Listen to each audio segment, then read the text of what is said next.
Acoustic foam tiles can definitely add functionality and a cool look to your room, especially if you have bad echo from the walls.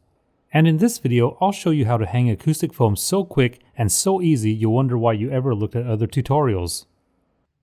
I got a large pack of black and gray wedge style panels, so I'll have plenty to work with.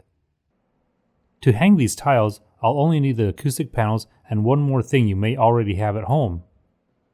There's no need for spray adhesives, backing panels, double-sided tape, or hanging strips. It's really going to be super easy. But first I'll need to decide how I want the acoustic tiles to be arranged on the wall.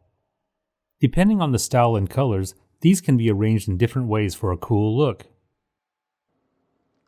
And all I need are these straight sewing pins, otherwise known as dressmaker pins.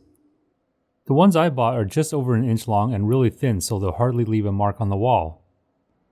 I chose these pins because they have an ultra tiny head, so they're barely visible. But check around your home to see if you already have some of these before buying. So as you can see, I've already hung a couple of rows of tile above my desk. But when I started, I just measured where I wanted my first row of acoustic tiles to start and then marked it with tape.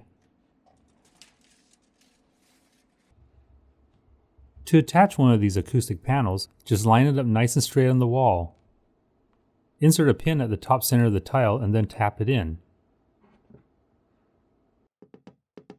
Even though the pin head is barely visible, I'll take a black Sharpie marker and then draw over the head to camouflage it, but be really careful not to touch the foam with the marker. It's probably a better idea to use the Sharpie marker before tapping these in to avoid marking up the foam.